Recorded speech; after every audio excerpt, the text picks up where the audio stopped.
পূর্ণিমা যুবক বৃন্দের ৫৫তম বর্ষে তোমার উপরে ভার পড়েছে। এবার তোমার এই ভাবনাটা নিয়ে যদি আমাদের কিছু বলো। আমাদের এইবারে ভাবনার এখানে যে নাম দেওয়া হচ্ছে রোশনাই, তো তোমরা দেখতেই পাচ্ছ এখানে এত নানান ধরনের আলো এবং রঙিন আলো, সেইটা একটা বিচ্ছুরণ ঘটছে এখানে, সেই রোশনাইটাই এখানে দেখানো হচ্ছে। এটা মূলত একটা খুব ডেকোরেটিভ আলোকোজ্জ্বল একটা মণ্ডপ তৈরি হচ্ছে, কিন্তু আমাদের উদ্দেশ্য হচ্ছে যে এখান থেকে একটা বার্তা দেওয়া। সেই বার্তাটা হচ্ছে যে আমাদের ঝাঁ চকচকে যে দুনিয়ায়, আলো ঝলমলে দুনিয়া, সেখানে প্যারালালি না একটা অন্ধকার জগৎ আছে। সেই অন্ধকার জগৎটাকে আলো জ্বালাবার একটা প্রচেষ্টা বা একটা স্ফুরণ যাই বলো, সেটা এখানে দুর্গা দায়িত্ব নিয়েছে। তো সেইটাই ভাবনা এবং সেটাই তার ব্যাখ্যা এবং সেটাই এখানে উপস্থাপন। আচ্ছা দাদা, এটা ভাবনাটা ইন্সপিরেশন আসে কীভাবে? মানে হঠাৎ করে তো একটা ভাবনা এরকমভাবে আসে, তো এইটার মানে যে জিনিসটা যে শুরু, সেটা আসলো কীভাবে? দেখো, ভাবনা কিভাবে আসে সেটা বলা তো মুশকিল, তবে একটু যদি সচেতন হও তুমি সমাজ সম্বন্ধে বা বাস্তবতার সম্বন্ধে, তাহলে দেখবে তোমার অনেক কিছু কনসেপ্ট এরকম মাথায় আসছে।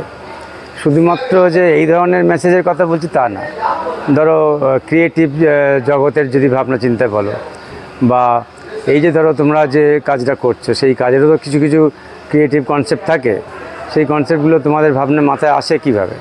আসলে তুমি যে কাজটার মধ্যে লিপ্ত থাকো, সেই কাজটাকে যদি তুমি আন্তরিকভাবে গভীরে ঢোকার চেষ্টা করো, তাহলে দেখবে তোমার ভাবনা অটোমেটিক্যালি এসে যায়।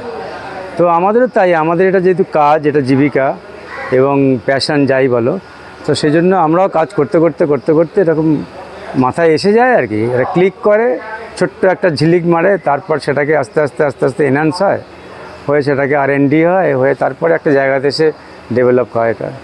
আচ্ছা দাদা, দর্শকরা কবে থেকে আসবে, মানে ওপেনিং কবে হচ্ছে?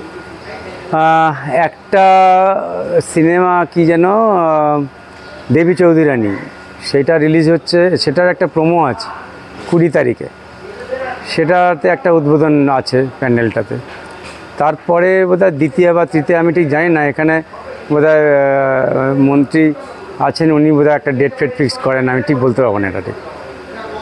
আচ্ছা, পুজো ক্লিক্সের দর্শকদের জন্য একটা শুভেচ্ছা বার্তা।